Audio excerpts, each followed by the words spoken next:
Richard was mentioning the conspiracy. There does seem to be an opposition in many ways for the full truth, the full awareness of who we are, what our potential is, and it manifests itself in many ways. And another way of describing it in the University of Duality could be that light attracts bugs. It's just a challenge. And so this next talk is the one, I believe, that was banned at one point. Yes, banned by Ted. By Ted, and you're going to be hearing it. So let's have a round of applause for the remarkable Graham Hancock. Thank you. Yeah, so just as a preamble, while we're waiting for a few more people to come in, I was invited by Ted to give a presentation at a TEDx conference in London. TEDx is not the main TED conference. These are conferences that are independently organized by very good-spirited and well-meaning people all around the world. And while I make these comments about TED, I want to say that there are some incredible talks on TED. And TED is an amazing... I was so pleased that I was asked to speak, and I thought, you know, TED is this amazing, open-minded institution which is exploring cutting-edge ideas. I felt very honored to be asked to speak at TEDx. And interestingly, the theme of the conference that I was asked to speak at was creating new paradigms and challenging existing structures. So I felt very at home there. And I was one of a number of speakers. And another speaker who was there was my friend Rupert Sheldrake, who has written, who's done great scientific work into areas that most scientists will not study, such as telepathy, such as the sense of being stared at, such as why dogs know when their owners are coming home, even if the owner varies their pattern of return and doesn't come at the same time. Why we know when the phone rings who's on the other end of the line. We've all had these experiences, and science dismisses all of that because science has this very materialist view of consciousness, that consciousness is simply an epiphenomenon of matter, and that therefore the notion that there could be long-range communications, just they don't see the material structures that could underwrite telepathy, for example. So Rupert has come up again and again against the scientific establishment, and he wrote a book called The Science Delusion, and that book is slightly poking fun at Professor Richard Dawkins, who wrote a book called The God Delusion. And our talks were put on YouTube and very rapidly started to attract lots of views, which I was very happy with. Until the word came to me through the organizers of the conference. They'd been sent an email by TED telling them that they had to take my talk down. And they also had to take down Rupert Sheldrake's talk. Well, they let us know, the organizers didn't feel happy about doing this, and they said, we've been instructed to do this, but we're going to try and fight it. And they informed us. So the first thing I did was I went on my Facebook, and I put out a message saying, it looks like my talk is going to be censored. Would anybody out there who knows how to do this download the talk and preserve it in some way? Which a lot of people did. And a lot of people sent letters to TED complaining, because they did pull it within a few hours that day. Now, the reasons they said they pulled it was that both Rupert and I were accused of pseudoscience. They said that the stuff that we were saying in our talks was not supported by mainstream science. They made all kinds of statements about my talk in writing, when they justified why they were taking it offline, all kinds of statements about my talk, not a single one of which was true.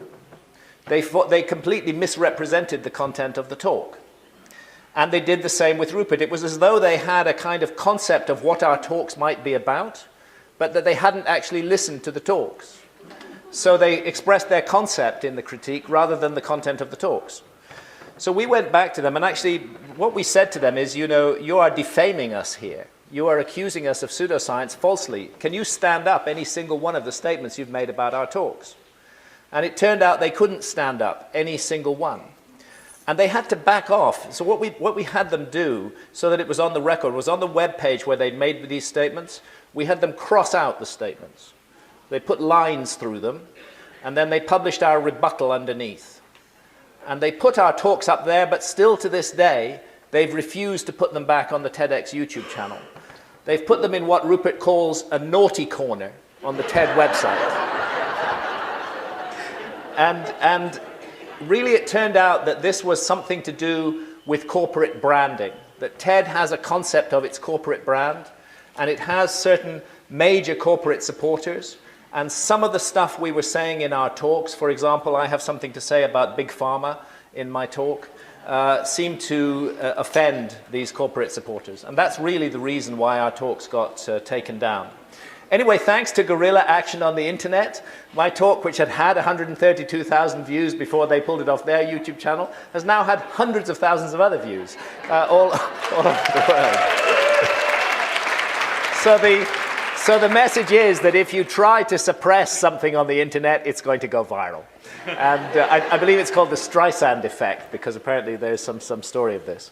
Anyway, it's been an extraordinary thing, but at the heart of it is the conflict between materialist science, the notion that there is no mystery in existence and that everything may be reduced to matter, and other kinds of science which are saying that consciousness in particular is a huge mystery, and that it cannot be simply defined as an epiphenomenon of brain activity. This is at the heart of it, and this is a real dispute in science. And I came to realize that actually the whole controversy, at the end of the day, it wasn't really about Rupert and me, and it wasn't really, even our role in it was not important. What was important was the schism that is taking place in science right now. And I'm pleased to say that Deepak Chopra managed to get together 15 high-ranking scientists, including neurologists, professors of anesthesiology and others, who all wrote an open letter to TED protesting at the outrageous censorship of our talks, that they had been removed. And it was, you know, I'm very grateful to him for having done that. And what it made clear is that there are scientists who are open to different ideas of consciousness and who don't insist that it's just an accidental byproduct of these few pounds of jelly inside our brains. So the story of human evolution, in my opinion, is from the last common ancestor with the chimpanzee through until anatomically modern humans. That's what I call 6 million years of boredom. Because for most of that 6 million years, our ancestors were incredibly dull. They created the first stone tools about 2.5 million years ago. Those stone tools were extremely rudimentary, but they stuck with them without any change for the next million years. And then when they did introduce a new tool type, they stuck with that for another million years as well. So they were passing down cultural information, but they were not innovating. And there's no evidence of spirituality, no evidence in any belief in an afterlife. These creatures were, well, incredibly boring. And that continued even after we became anatomically modern, which is around about the earliest undisputed anatomically modern human skeleton dates back about 195,000 years from Ethiopia. And the boring behavior continued even after that moment. We had all the hardware in place to be the kind of creature we are today, but it seems the software was not present. And then, after 100,000 years ago, something happened, and it becomes particularly evident after 40,000 years ago. It's as though a light has been switched on in the human brain all around the world. And that coincides with the appearance of the first great cave art. Astonishingly sophisticated art starts to materialize in caves and in rock shelters all around the world, with certain universal themes in the art, certain patterns that appear again and again and again. Certain figures, such as therianthropes, creatures that are part animal and part human in form. You can see them in the canyons in Utah. You can see them in rock shelters in South Africa. You can see them in the painted caves in France. Something universal was going on. Some inspiration had struck our human ancestors. And even though they were not in touch with one another or comparing notes, they were all producing astonishingly similar imagery. For a long time, scholars couldn't figure out what cave art was about. There was a prevailing misconception is still in place with many people who are not up to date with the literature, that cave art was about hunting magic, that they were seeking to possess the spirit of the animal they wanted to hunt, and that they would depict it pierced for that reason. But in fact, only 2% of all the animal figures painted on the walls of caves are pierced in any way. The hunting magic theory has been effectively completely dismissed. For example, there's no relationship between the animals that were eaten around a particular cave and the animals that are painted inside that cave. That model has been overthrown, although the misconception prevails. During the last 20 to 25 years, a number of scholars from a number of different fields have been homing in on the truth. And one of them is depicted here, and that's Professor David Lewis Williams from the University of Witwatersrand in South Africa. And the truth is rather shocking, that what seems to have turned our ancestors on was encounters with visionary plants. In Europe, the psilocybin mushroom, Psilocybe semilanciata. In many other parts of the world, the fly agaric, the amanita muscaria, seem to have played a key role. And part of David's research has involved comparing imagery created by modern volunteers who've been given powerful hallucinogens in lab situations and comparing it with the imagery on the walls of the painted caves. And there are just stunning comparisons. I go into this all at great length in my book, Supernatural, if you want to look at the documentation of it. But what it comes down to is this, that art on the walls of the painted caves is an art of altered states of consciousness. It is visionary art. It is, in other words, shamanistic art. Shamans, to this day, continue to use visionary plants. It's by no means the only way of getting into a deeply altered state of consciousness.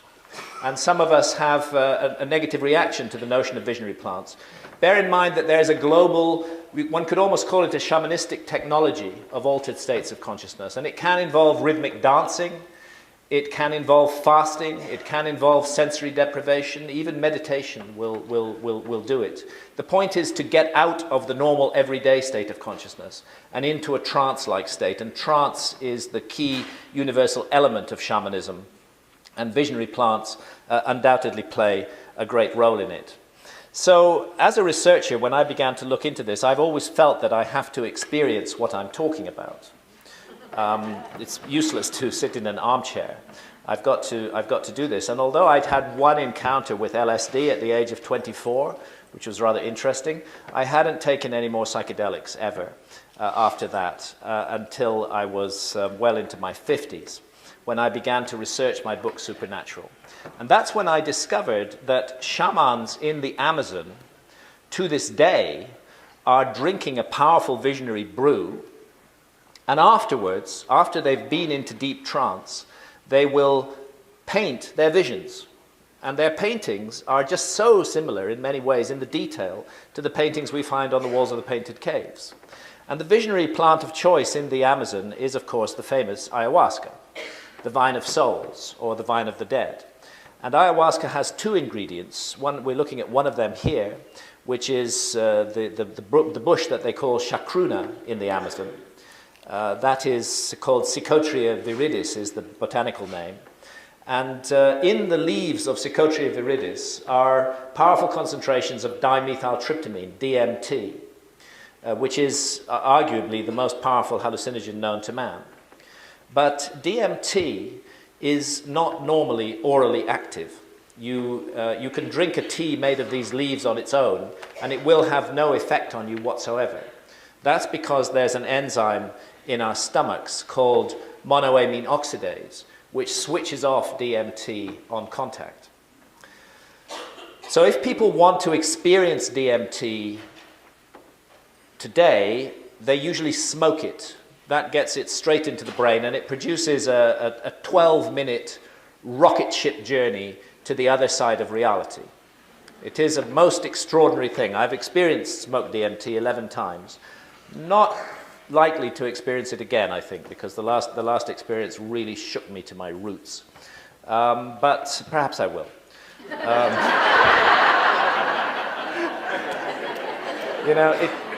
You have to brace yourself for these experiences. They are often not fun.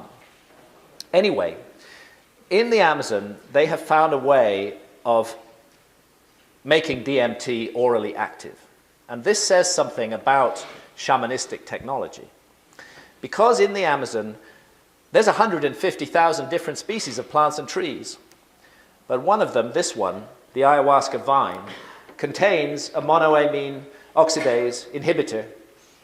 So if you mix together the leaves from the bush and lengths of the vine and cook them with water, you end up with a brew that inhibits monoamine oxidase and allows the DMT to become orally active. It's quite a feat of chemistry and hardly possible to do by trial and error. The shamans say they were taught how to do it by spirits. So off I went to the Amazon in 2003 to drink ayahuasca. And that is the ayahuasca brew in the hands of a shaman there. That's the little cup of concentrated ayahuasca that you drink. You can get it more watered down. Just involves having to suffer the ghastly taste for longer. The smaller, more concentrated version is preferable because just drink it back really, really fast and hold your nose. It does taste hideous. Old socks, sulfur, raw sewage, battery acid, and just a hint of chocolate. Nobody is doing this for fun. It gives you diarrhea. It makes you vomit, break out in sweats. Physically, it's a tough ordeal. I've just completed my 52nd session of ayahuasca. There was a friend of mine actually tells this little joke about him because he facilitates ayahuasca sessions, and somebody came to him and he said, is ayahuasca addictive? And he said, no. His answer was, no, it's not addictive. I know it's not addictive. I've drunk it more than 1,000 times.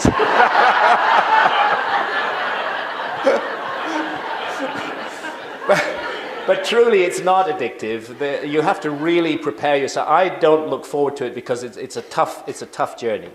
But I feel that I learn something useful from it every time.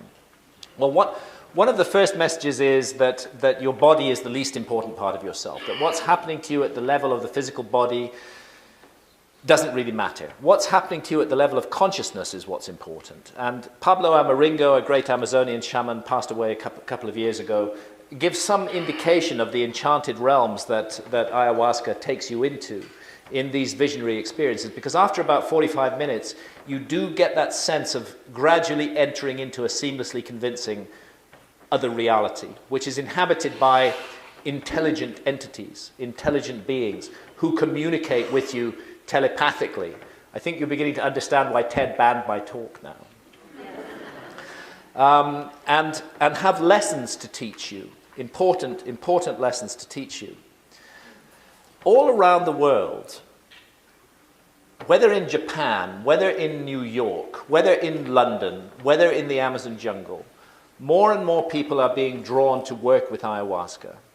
And it's a very mysterious process because what all of us are reporting are encounters with a particular entity who we tend to construe as a goddess. When you go on TED and talk about meeting a goddess, you're just going to get banned. And that's kind of what I did. because that's how I see Mother Ayahuasca. Now, I make no claim to the reality status of Mother Ayahuasca. I am not insisting that she is real.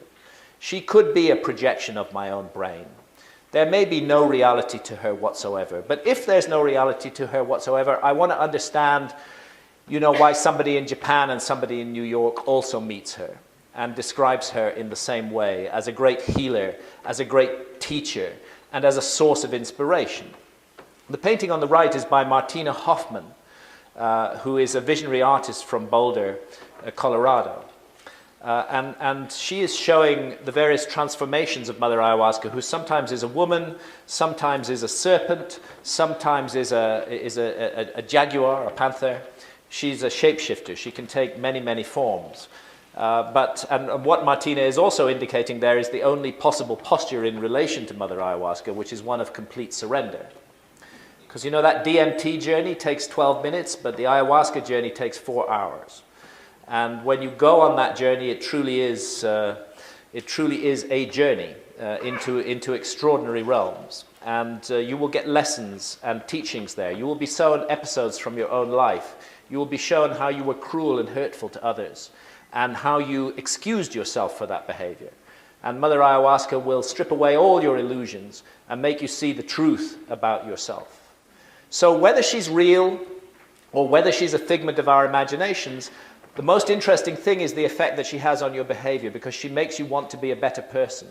You want to fix your life. You want to be less toxic. You want to be more loving and more contributing and more helpful to others. And if you have areas where you're damaged in ways, she will help you to heal them. And that is why I believe that ayahuasca has been incredibly successful in getting people off addictions to hard drugs, such as heroin and cocaine. This is a great untold story. We don't need big pharma to get people off drug addictions. Ayahuasca is doing the job incredibly well. Dr. Jacques Mabit has a clinic called Taquihuasi at Tarapoto in Peru, and he brings out deeply addicted individuals for 12 sessions of ayahuasca over a period of a month. More than half of them leave the clinic completely free of their addiction and never go back to it again. And the same was happening in Canada with Dr. Gabor Mate, who was also giving ayahuasca to drug addicts and achieving astonishing results. They don't even have withdrawal symptoms. They just stop taking the hard drug.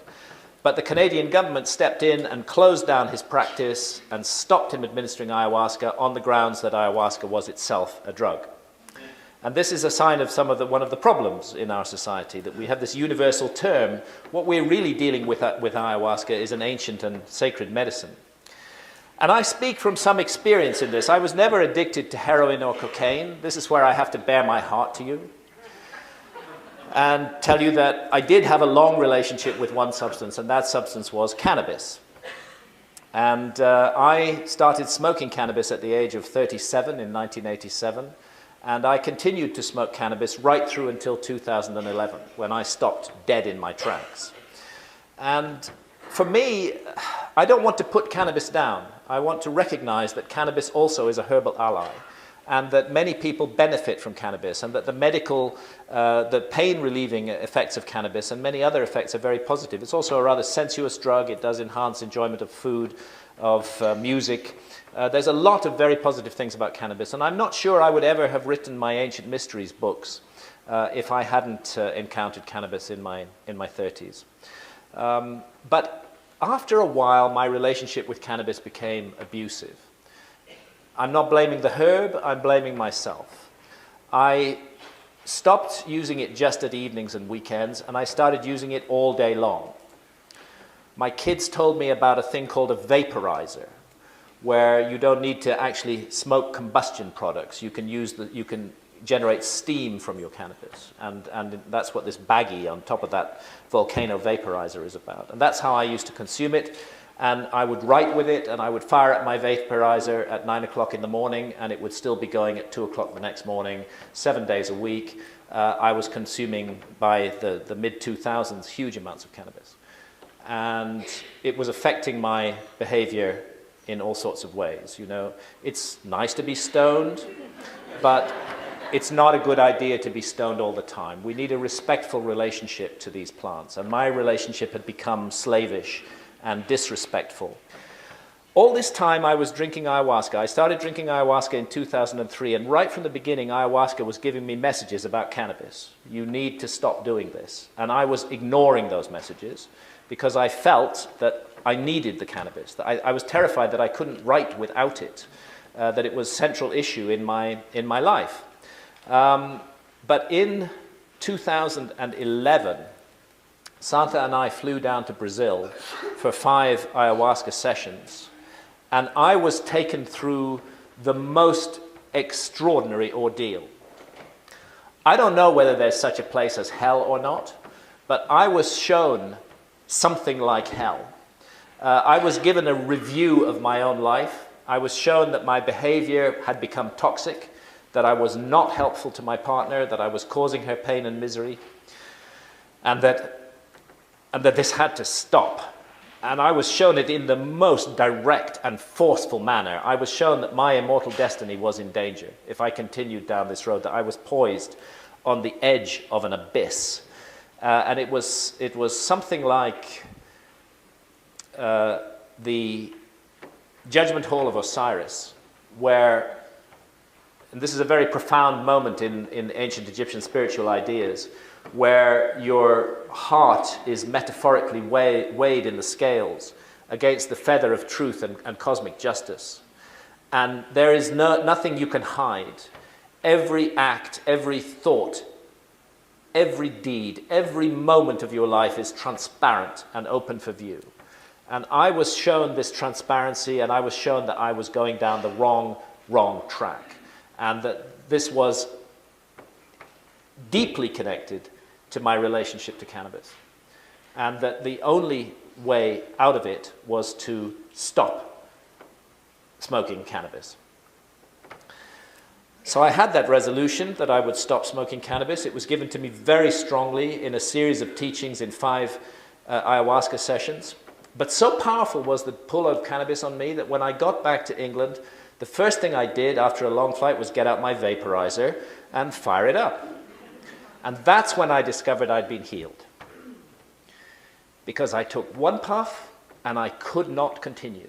I was filled with such horror and revulsion, just awful feelings, that I physically could not continue, even though part of me wanted to. And I put it away, and since that day, I have never touched cannabis again. And while I want to repeat that I do not want to put cannabis down, and I don't want to put down others who use cannabis and get great benefits from it, my relationship with it was wrong. It was abusive, and I absolutely needed to stop. And stopping it, I feel like a monkey's been taken off my back. I feel liberated. Those feelings of paranoia and suspicion and jealousy, completely gone away. I feel so much happier. I have no doubts. No paranoia, no jealousy. I feel completely relaxed and comfortable in my skin. And my fear that I wouldn't be able to write, well, that's turned out as nonsense as well. I'm far more productive as a writer now and far more creative than I was when I was stoned all day long. So I had a profound healing as a result of Mother Ayahuasca and as a result of visionary experiences. And to me, that is a mystery. That is a huge mystery. And it is in some way related to the problem of death, because I was shown my death and what would lie beyond death if I didn't fix this course in my life. You know, we have an incredibly precious opportunity to be born in a human body, and part of that opportunity is the opportunity to learn from our mistakes. We get many, many years on this planet, and we do make mistakes, but we have a chance to learn and fix things, and I was given a revelation that enabled me to fix this, and I feel more comfortable about whatever I will face after death as a result of having made those changes. But here's the scientific definition of death, that it's the complete cessation of brain function as evidenced by absence of brainwave activity on an electroencephalogram. And I just really hate that definition, because we are not our brains. We are our consciousness.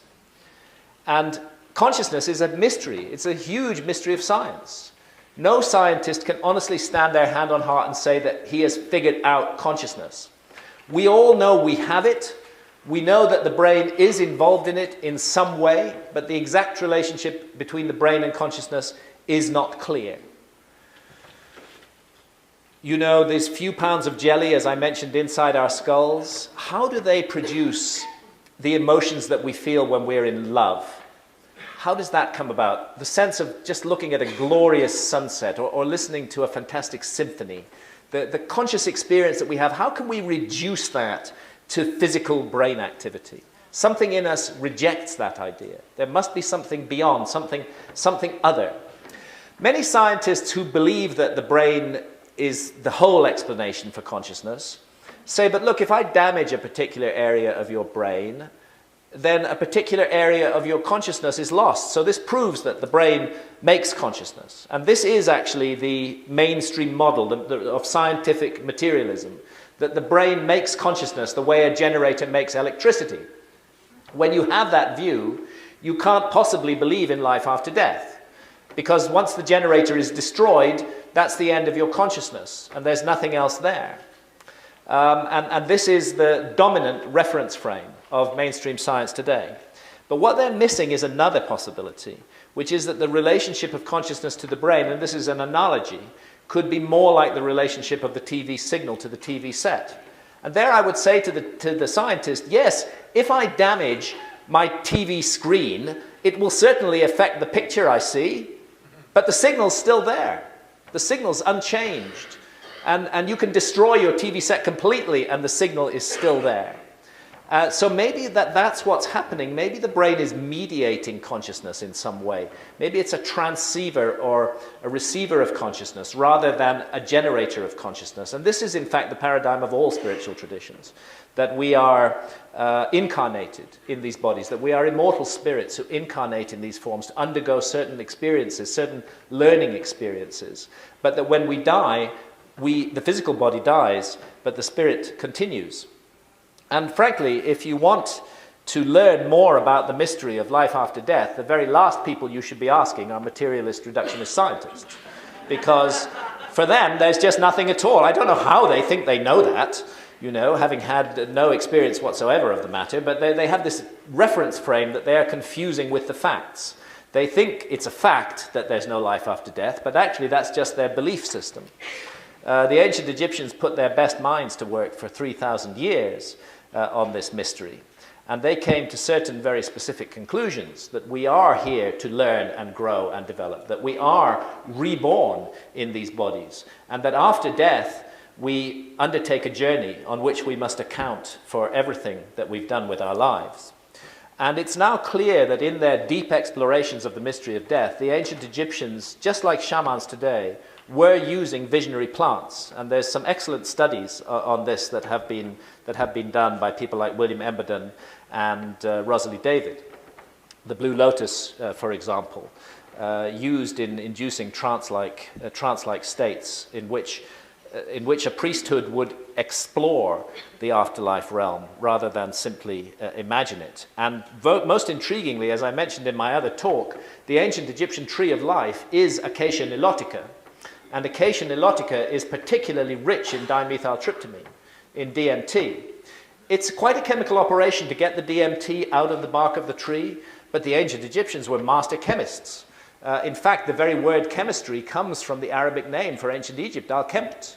So I don't think they would have had a problem in extracting DMT from the tree of life, and I think it's intriguing that it is depicted as such. At any rate, it's hard to imagine a society more different from ancient Egypt than our society today. You know, DMT is actually a natural brain hormone. We all have it in our bodies. If you go out and have your blood or your cerebrospinal fluid or your urine assayed, you will find that it contains dimethyltryptamine. So we're all illegal in this room. It contains it usually in subpsychedelic quantities, but it's there. And we don't know why the brain, it's thought that it is produced in the pineal gland, which interestingly is the third eye. We don't know why the brain is producing dimethyltryptamine.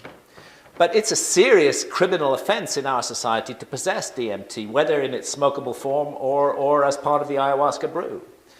And you know, you can have your life ruined for possession of any of the ancient and sacred visionary plants. You can have your door broken down, you can have your reputation destroyed, you can have your property confiscated, you can have your liberty taken away for up to 30 years. So our society is deeply opposed, what I take from this is deeply opposed to certain altered states of consciousness. But it's not opposed to all altered states of consciousness.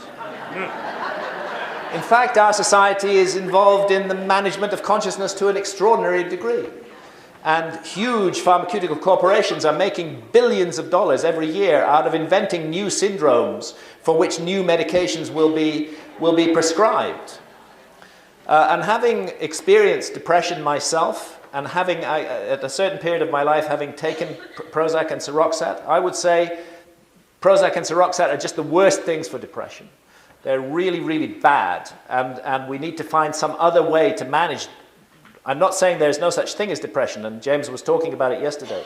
We need to find some other way to manage it and realize that there are challenges for us in depression from which we can learn. At any rate, out of depression, billions of dollars are being made. Out of attention deficit disorder, billions of dollars are being made. And all of these drugs that are being sold for vast sums of money that are making huge corporations enormously rich are drugs that alter consciousness in very fundamental ways. So clearly there's no objection in principle to altering consciousness. Otherwise, we wouldn't have all of these consciousness management drugs. And then, of course, there's alcohol, which is hugely glorified in our society. And again, which is at the heart of a massive industry, which makes enormous sums of money. You know, the world's most boring drug, vastly overhyped. And there it is. And it has horrible effects on behavior. And it's incredibly dangerous to health. Very, very damaging to health. Alcoholism is an enormous problem. The problem of drunk drivers, people drunk on the streets. Let's not pretend that this is free of problems. Alcohol is a huge problem in our society. I'm not saying it should be banned. I don't believe in banning anything. I think adults should make their own choices about what they do with their bodies. But I'm saying that we are a society that glorifies one particular alteration of consciousness and demonizes another. And that is hypocritical. Even tea and coffee and the energy drinks are also valued for the effects that they have on consciousness. There's something buzzing on the stage here. Sounds like a mobile phone. Ah, it is a mobile phone. Anybody own this mobile phone? Stop buzzing now, anyway. So there they are, you know, valued for altering consciousness. And I don't mind that. I like a cup of coffee myself, and I like a glass of wine.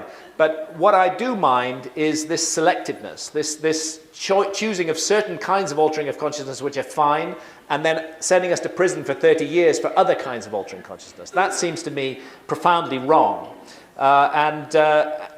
And something else about it.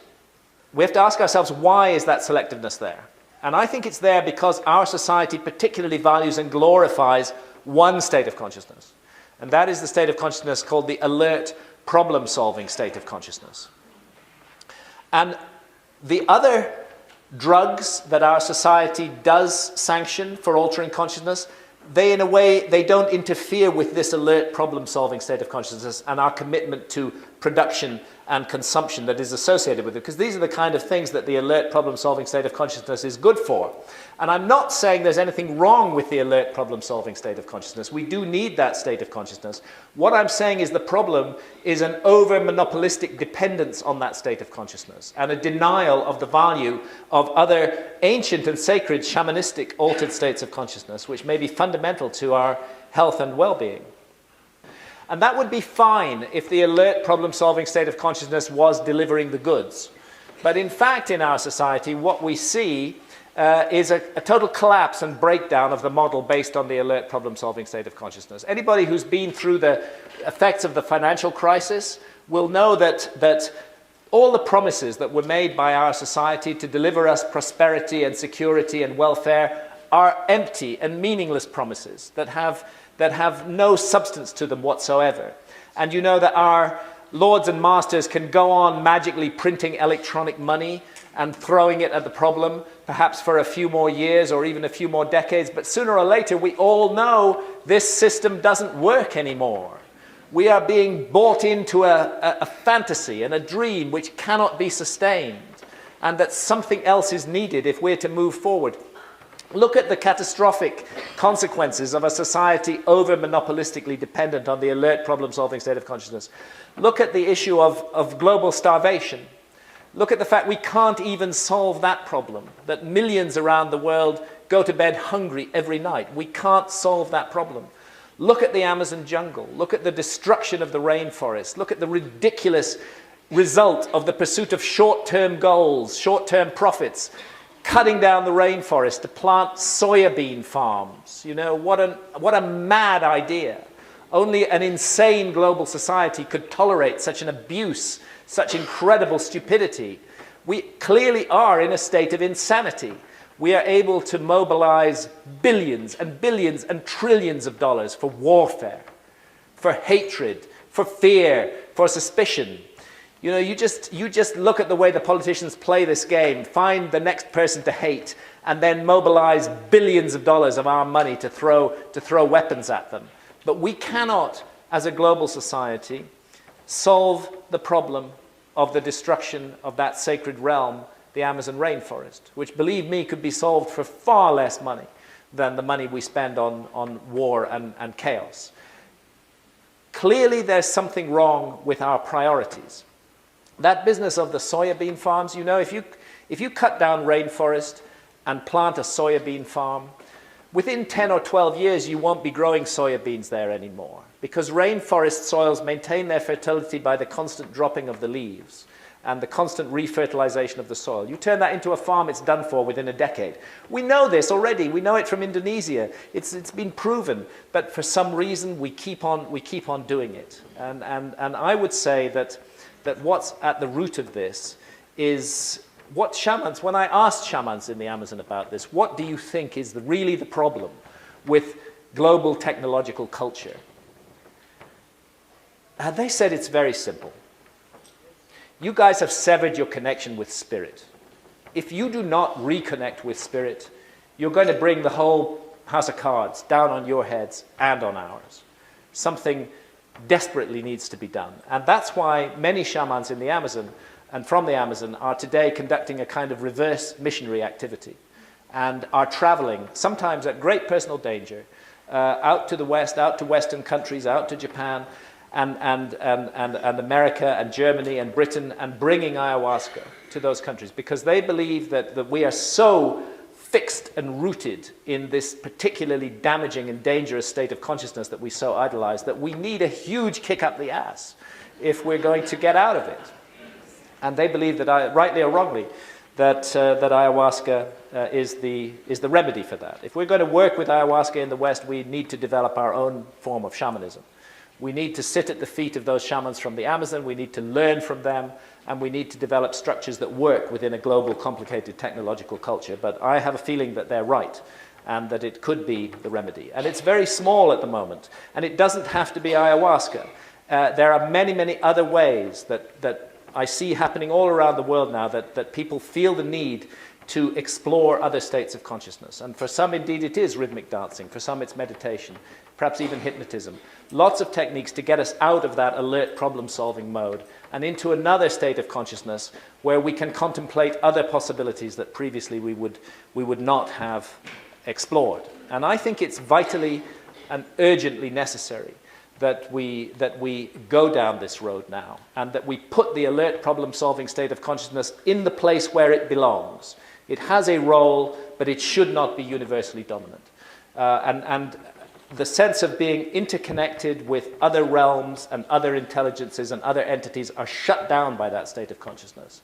And we need to reconnect to those other realities if we're to move ahead as a global civilization. I think we're in a terribly dangerous place at the moment. And the only way forward out of the mess we've created is to reconnect with spirit at every possible level of our lives. And the only antidote for hatred, and fear and suspicion is love. And love is giving. It is not taking. We have to completely reorient our position and our posture in life if we are to survive as a species and not waste the incredible opportunity we've all been given to be born in a human body.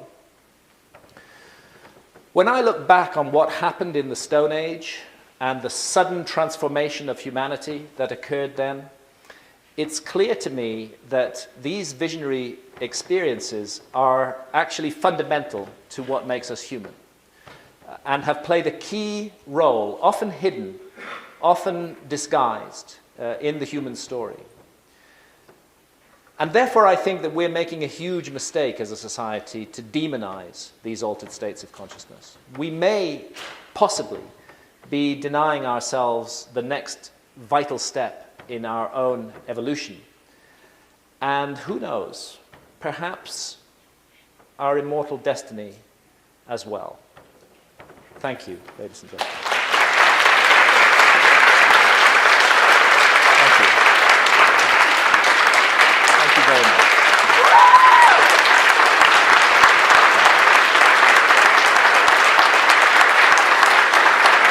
Thank you.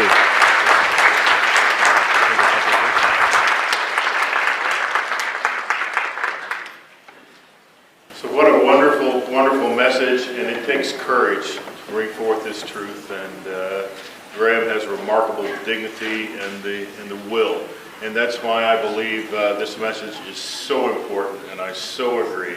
And I think this man is a walking master that brings the truth, and there are so many that do not want to hear the truth, and we have to know it. We have to know that we move into these other forms of consciousness, not put our heads in the sand, but we co-create the earth that we want in theta consciousness. So another round of applause, please.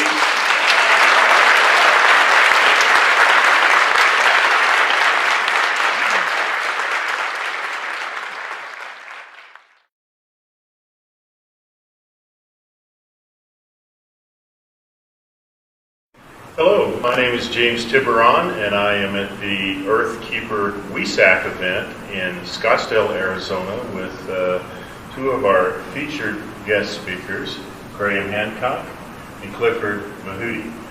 And so welcome, gentlemen. Thank you. Thank you. And part of the topic of our weekend gathering is the revelation, the revealing of the truth. And so I think both of you represent very interesting aspects and facets of our attempt to understand a little bit more about the reality, the expansion of reality that we were in. So I'd like to direct the first question to Graham Hancock, and you've just given a brilliant presentation, and you talk about the possibilities, the experiences of alternate dimensions of reality, and about the recognition of ancient civilizations that were far more advanced of honoring the theta state of consciousness, where we focus on the alert theta state. Can you expand on that just a little bit? Yeah, the conclusion that I've come to after years of research and investigation and experiences is that this thing called reality is way much more complicated than we imagine and that we are taught by our society. And that we have our five senses, and with those five senses we are able to tune in to a particular level of reality, which is the material plane of reality. But we would be quite mistaken to imagine that that is the only level of reality. Just as in the past 500 or 300 years ago, people had no idea that certain kinds of sickness were caused by little creatures that we now call bacteria. You know, they needed the right equipment in order to see those bacteria. They needed to extend their senses using microscopes. I would say that that's a good analogy for the whole story of reality. That there is a vast unseen reality which is in the non-material plane of existence, which is permeated by consciousness, and that it is normally inaccessible to our senses while we are in the alert problem-solving mode. and that it's only if we use certain techniques to alter our state of consciousness, to step out of that alert problem-solving mode, that we become aware of the vast, indeed limitless, infinite expanse of reality, and the possibility that it is filled with intelligence, and that that intelligence, whether we like it or not, is interested in us. And therefore, it's better that we get to grips with those other intelligences. And so the idea to expand on that would be that perhaps through the theta level of consciousness, we have the possibility to enter what the ancients may have considered the dream world, Yes. or an area in which we can experience some of these other dimensions and entities of our realities. Absolutely. And in which time itself, as we understand time, as this linear process of time, so that's why our culture doesn't believe in things like prophecy, and it doesn't believe that anything like that is possible. It's because we have a very linear view of time. But in these other states of consciousness, time takes on a different meaning and a different place. Yes. And you can tune into all times and all epochs in those states of consciousness. And so I would. That brings us to we speak about our culture, about our history, and we have with us Clifford Mahudi, who is a Zuni elder. He is also a graduate engineer from New Mexico State, and I want to make sure I get that right. And you told me we had the opportunity back in April. We were both being interviewed by the Travel Channel. And I had the remarkable experience of hearing your interview before mine, and you were telling us about a forgotten history of the Zuni people, of the Pueblo people, and of a society that actually, as part of their process of manhood, of adulthood, of initiation, engaged in certain things that open the theta consciousness, such as vision questing, ceremonies. Can you tell us a little bit about the reservation that you grew up on and some of the stories that you heard from the grandmothers and grandfathers? I was born and raised on the Zuni Indian Reservation in New Mexico. It's around the Four Corners area. And I had been born into many different, what we call the clan system, and what we call the different order of the medicine society systems. And also one of the biggest societies is what we call the Kachina society. And we take on the impersonation through many rites of passage through initiation, that we perform those ceremonies that were actually performed in the old days by those beings that were actually coming from a different universe or other star systems and other galaxies. And those are the ones that taught us how to perform these ceremonies for taking care of Mother Earth and also all living things, not only the plant and animals, but other things within the whole universe. And so this is, we have sort of been isolated for a number of years, and of course if you look at history, we had to go underground on a lot of these systems in order to protect what we had been given by the ones that are taking care of us. In this case, it would be what the Zuni term called raw people, R-A-W, in the definition of uncooked. Those things, those beings are the raw people that are in all levels of consciousness and in all dimensions. And in the Zuni world... Let me just ask you a question here. That's an interesting term that you say, raw people, as in uncooked. Mm-hmm. Now, there's a theory by Dr. J. Alfred that there is inorganic forms of consciousness in what he calls bioplasma. Mm-hmm. In other words, spirit beings, in a sense, that have not taken physical form. Mm-hmm. Could it be a possibility that by raw people, they mean non-physical? That's the term that is used for when you talk about, when you go into the nuclear physics end of it, they're talking about plasma physics. Yes. And extra dimensional things, but because of their language in the interpretation, that's the best that they can do. And they're the ones that told us that we will be there, but we will not be in the physical form. We will be in spirit, and we're in the air. We're right beside you, and we're right behind you. We're with you all the time, 24/7. And we will tell you, we will project what is going to happen in the future, but we reserve the right not to tell you when it's going to happen, but it's going to happen, and this is where prophecy comes in. That's fascinating. And so we have been taught, and there's so many orders within the Zuni culture and system. When I talk about things like the Kachina Society, for example, or the representative of the ethereal beings that were the beings that actually used to come in light form to the ancient Indian civilization, especially the Zunis and other people like the Hopi and all the other Pueblo Indians. And because of their abduction and people falling in love with them because of their pure energy and pure love, that they would start thinning out the tribe, so to speak.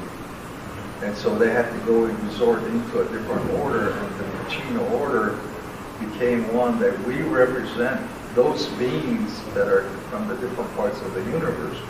And we went through stargates or wormholes, what is commonly known today. But they would appear, and when after the ceremonies were done, then they would disappear. And in those days, there were certain parts of the reservations within a distance. In some cases, it was in parts of Arizona today. That they would go back to wherever they came from through those. The only thing that I can explain through them is the portals and the stargates. Yes. We still have those in existence today. Fascinating. So these are what we term the raw people in the Zuni language. Yes. And they can appear in many occasions. They can appear, and there's been many,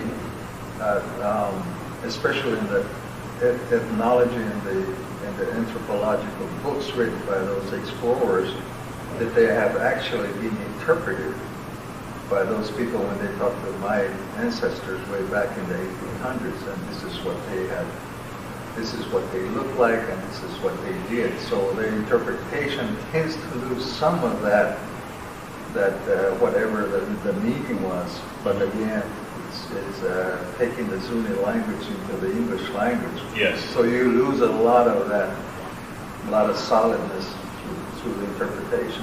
But that's absolutely fascinating. And Graham, just to direct the question to you, you've made a lot of brilliant studies and researches about ancient civilizations, and of course, one of the big questions that comes up among people today is the possibility of evidence of extraterrestrial societies having been on the Earth before. Yeah. Do you think in Egypt that there was absolutely an advanced society that was perhaps extraterrestrial? Well, see, the use of the word extraterrestrial carries a certain amount of baggage Yes. in our culture. I personally have no doubt that ancient civilizations and indeed more recent civilizations have, from the very beginning, the whole human race been in contact with non-human intelligent entities. But whether those entities can be simplistically reduced to high-tech beings a bit like us in physical form who got here in spaceships by, I don't know, breaking light speed and crossing interstellar space, I have a feeling it's more complicated than that. And for me, the UFO, the flying saucer, is its elusive character. But nevertheless, they do show up on radar screens from time to time. Suggests to me that we're maybe dealing with interdimensional visitors. Yes. That these visitors are not simply crossing space in this universe, but they're crossing from one level of reality into another. Yes. and that's what the flying saucers are. They're vehicles for crossing between dimensions. Yes. And that therefore, when we talk about aliens and UFOs, I find myself wanting to resist the purely nuts and bolts idea of this. Yes. That it is just slightly more evolved creatures who are basically like us. I think that we're dealing with a whole different level of intelligence, Yes. a different level of reality. But nevertheless, that all of these dimensions are interconnected, and in a sense what we do here in this one does matter, and may have profound effects on other dimensions and other levels of reality, and perhaps that's why they're interested with us. Yes. So I think that when the ancient Egyptians talked of their encounters with the gods and the lessons and the teachings they received from them, I think we should take them very, very seriously. That these were intelligences and entities from a whole other level of reality who interact with us and work with us, just as shamans in hunter-gatherer societies today are encountering intelligences and entities, and may sometimes even depict them in the form that Westerners would recognize as a UFO or as an alien. Yes. But I think we should resist rushing to the conclusion that there's a simple technological solution to this. I think it's much more mysterious than that. Yes. And Clifford, we've spoken before about Zuni cosmology, about the Star Nation, the Space Brothers. Daniel Pinchbeck has written about the Pueblo Indians having names for the Pleiadians, for the Syrians, for the Arcturians. Is that true with the Zuni as well, that they have knowledge of these star places and a tradition, a cultural, oral history of contact with people from Sirius, from the Pleiades? You've spoken about Kachinas as possibly being extraterrestrial. Well, Kachinas are one group. Yes. There are various, it's a very big structured organization that come from different parts of the different galaxies, different star systems. And for those that aren't familiar, the Kachinas, and please correct me if I'm wrong, they are the beings that are said to have brought corn to the native peoples, but also are they the ones that provided the underground sanctuary during the flood in the oral histories? The underground sanctuary was supposedly guided by the Star Nation people. Okay. Because the Kachinas are actually really a latecomer, because before the Kachina society came into existence, they were the true beings that look what we represent as Kachina today. Yes. And the reason for that was because of so many abductions and when they used to come in their form, because they would appear, and they were the ones that used to come with. They could modify the weather. They could modify plant life, animal life, and they also were organizers of the social structures, whether it be the clan system, whether it be the different society systems. And the connection that we know about, even to this day, is that there's a lot of the medicine orders, especially, that we have specialties within the so-called medical matrix. We have the like in the Western world orders, you get the psychiatrists, you got the internists, you got the chiropractors, and those type of orders were set forth in the beginning, whenever the beginning was by different people or beings from different star systems. Yes. Tell me, is the Zuni concept of the Kachina, I hope they also speak of Kachina, is the same? The one and the same. The one and the same. But when I started asking about these things, the grandfathers, I was bordering into sacred knowledge, because again, about what they had gone through up to that point, they had to go underground with a lot of this information. But because of my research and talking with the elders, because they trusted me for one thing, And this is when I found out the connection was starting to make sense about where these people or beings were represented by this Kachina order system. Because basically they're all the same in all the pueblos. Even the ones that had disappeared, that they used to have those. And it usually around 1,000 or within the period of 1,000 to about right before Chaco collapsed, about 1400 is when they started going into, they reverted to that type of representation. Prior to that, they said that the actual beings used to come to the villages. Really? So there was and In physical form. in physical, well, they would appear. Right, manifest. And what was really, when our teachings are, when we go through that, is that how did they used to come? You say, well, they used to come by ducks. And, that's another substitute term for what we would term today as UFOs. Yeah, flying craft. Right. And then until about the 1880s, when ethnologists and archaeologists and anthropologists bombarded the reservations and they took the interpretations and they had actual written history of those things, and they talk about UFOs, especially the 1929 book on ethnology by some of the ethnologists that were there. They interpreted the things that were as common knowledge in those days, and the only way that they could do that is that they turned it into a flying craft. And up to that point, there was no such thing as airplanes or helicopters in that era on the Indian reservations. We construe these vehicles according to our own culture. Absolutely. We impose, because you can't perceive something without interpreting it, and you interpret it according to your cultural reference. And that's why different cultures at different times have construed them in different ways, but at the heart it's always the same. It's always the same, yes. Yeah. About 8-9 years ago, I had the desire to fast, to explore consciousness in the ancient way of just going without food and water for a number of days. So, because of my size, I decided I needed to go for 5 days. I would go the first 3 days with no food, no water, and then take water on the 4th and 5th day with no food. And so I did this for 7 years in a row. And on the third occasion, I had my vision quest inside the Red Rock National Forest, just south of Sedona, a place called Shaman's Cave. It's a remarkable location.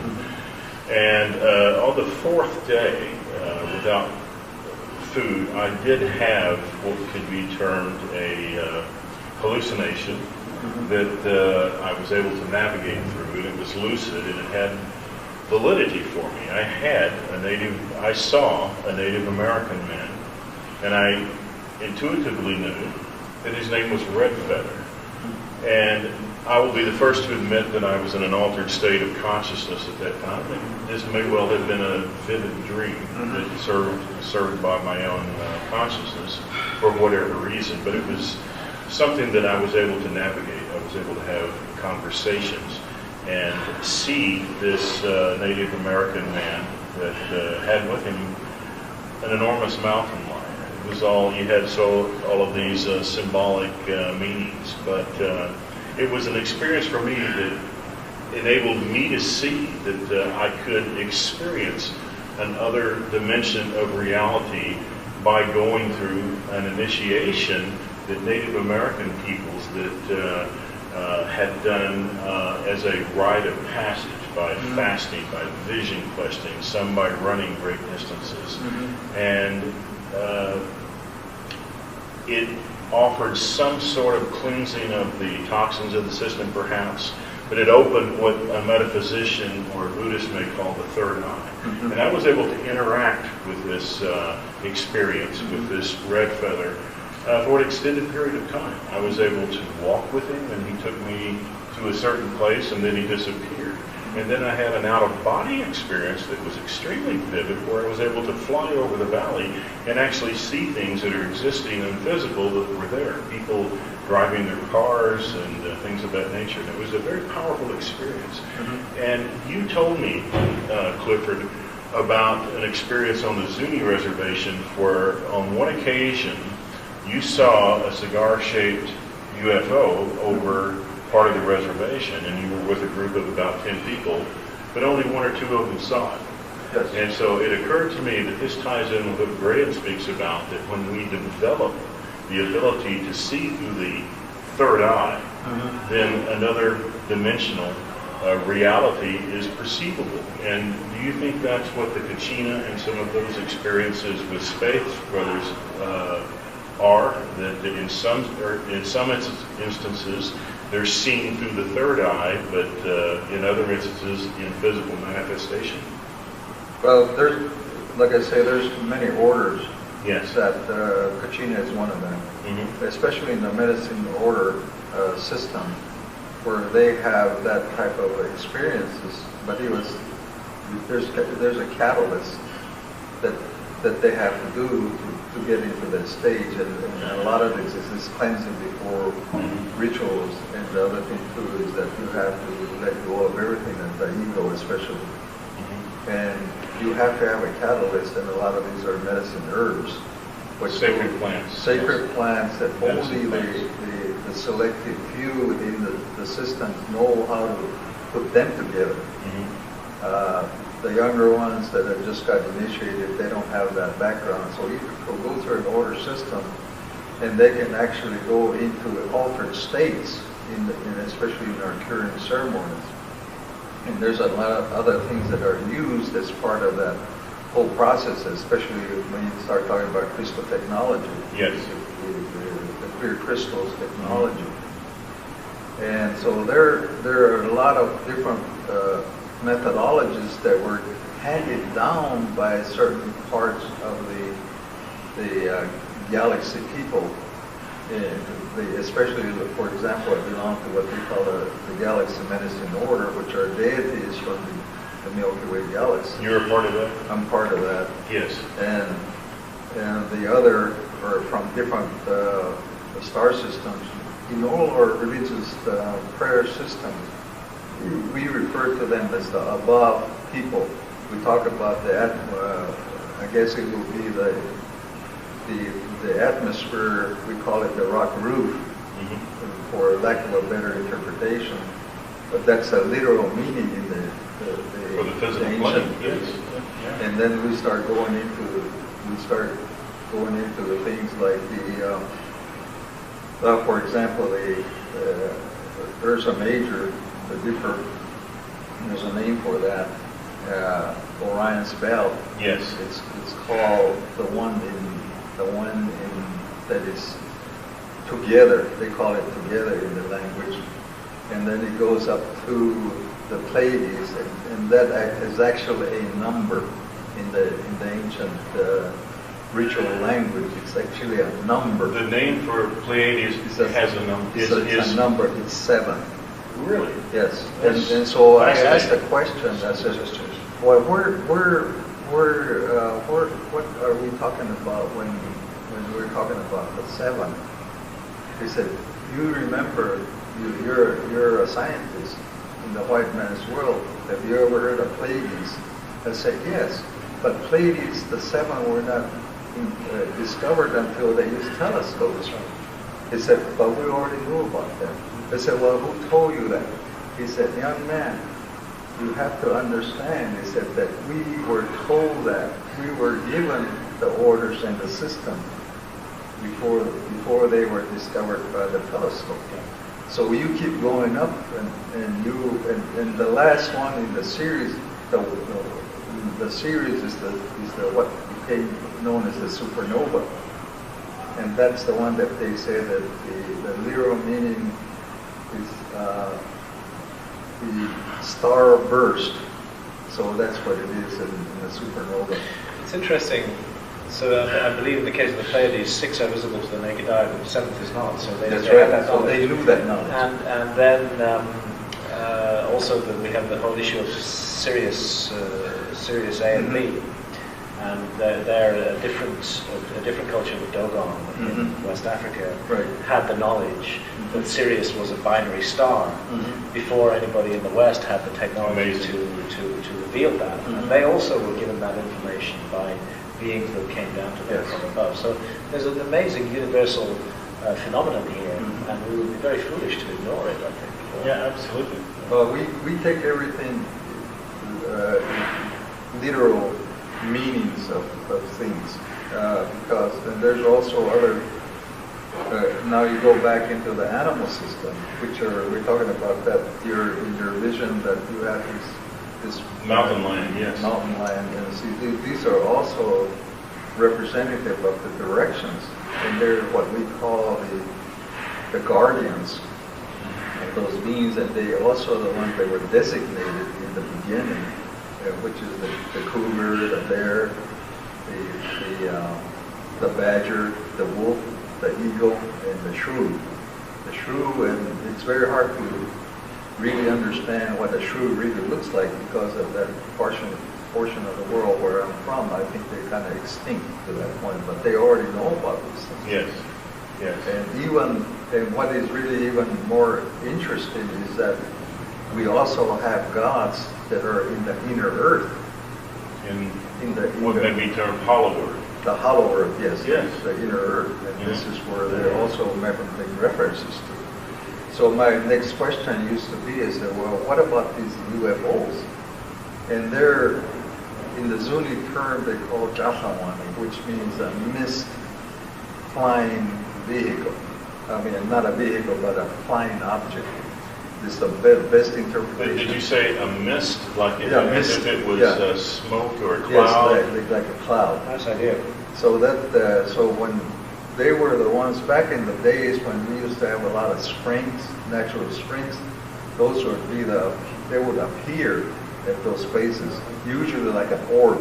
Near the springs. Right. Near the springs. Which is interesting because, in the UK, of course, they have holy springs. And as a natural phenomenon, when you have a charged waters, a living spring, such as the one at Glastonbury and many others, there's actually a plasmic pool that moving water creates. And there is then a form of subatomic particulate that changes the anion to cation vibration to a certain degree. And I often wonder if those I think there's certain points on the Earth's surface that do enhance vision, and I think they vision in the sense of consciousness. Yes. That they do have an impact upon consciousness, and that this may explain some of the mysteries surrounding that, like the stone circles in Europe, and many of which we have in England.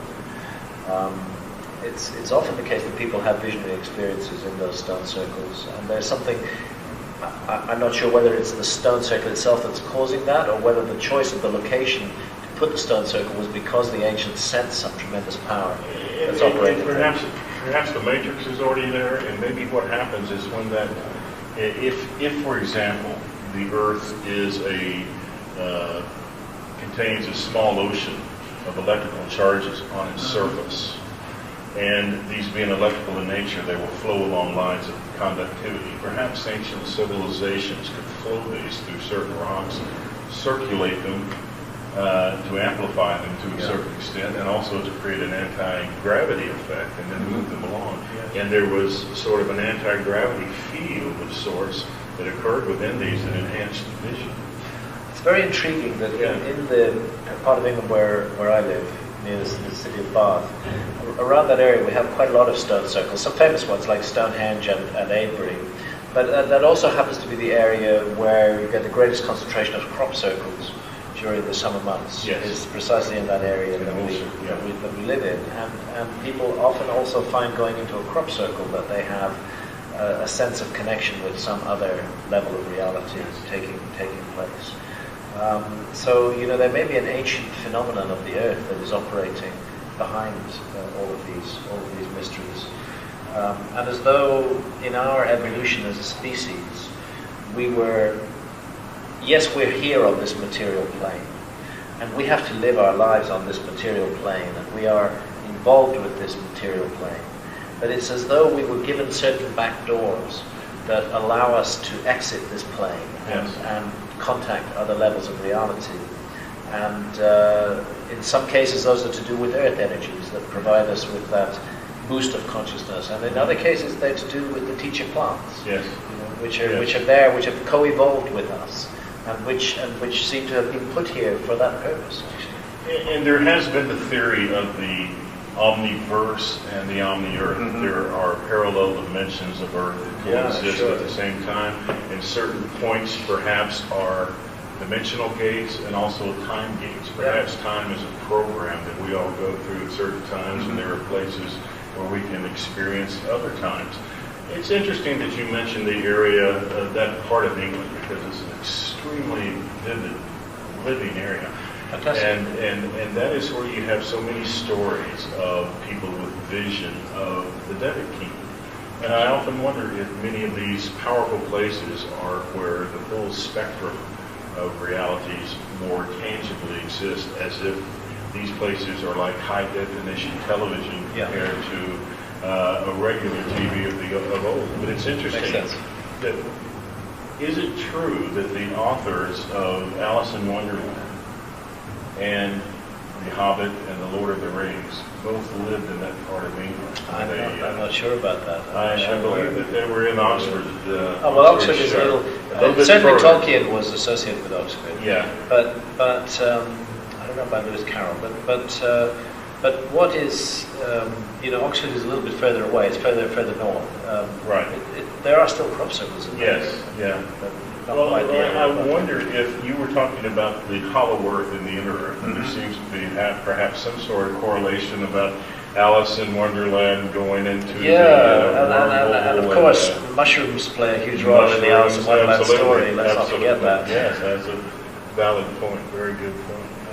And so there is and we'll end up here in a couple of minutes, but there is the story of the ancient Pueblo people being taken into a cave deep inside a location somewhere in the Grand Canyon. And Graham talks about the great flood that is covered by so many myths across the 2,000 world. traditions around the world. Yeah. Is that being perhaps the melting of the glaciers, the melting of the ice age? I believe that that's the most likely connection. We don't need to think that this was some sort of imaginary thing that the ancients were making up, because we know that sea level rose 400 feet. We know that there were enormous floods, and that whole areas of coastline were swallowed by the sea, and the coastline would have been the most desirable place to live in many cases in those days. Do you feel like that perhaps it was the flood, and that maybe extraterrestrials or inner Earth beings that are also perhaps of a higher dimension, a different dimension, or extraterrestrial that are living inside a different version of the Earth helped take the Zuni people, the Pueblo people inside an area for a certain amount of time to wait for the waters to recede? Well, I think that in the Zuni chronology, the flood actually occurred after they had emerged from the Grand Canyon. So that in Zuni time, that it happened after they were. This is what we call the fourth world. All the Pueblo people call this the fourth world, and so it ties in with the rest of the world of the flood. And this is where the plumed serpent comes into play in the Pueblo world. Is that the plumed serpent was the one that arrived during the time of the Great Flood, and there's a lot of history to it within our rituals and common knowledge of all of the people that are trained to teach these things. And so it's parallel with all the other flood stories throughout the whole planet. Yes. But, so this is so if you really look at it, you study all these different ancient stories or knowledge that they have of other tribes and other indigenous groups, it becomes like it's a big puzzle, and you start putting things together, and they all fit together. Remarkable. And so this is That's what we're all doing. We're trying to put the pieces of the puzzle together. So I want to again thank Clifford Mahudi and Graham Hancock. Thank you both so much. Thank you. I admire and respect Thank you you. both so much. And 2013 is certainly an interesting year. 2012 was the beginning of a new phase, and it seems like there are a lot of things happening on the earth that are going to unfold in quite a remarkable way. So thank you both for sharing You're very welcome. the truth, and that is so important, and thank you for having the courage. And both of you, in certain ways, in many ways, you break out of a mold in sharing this information. There are those that don't want to share, and you experience the same thing, as do we. And so, thank you all very much, and thank you for your courage. Well, thank you for the opportunity. Thank you. Thank you.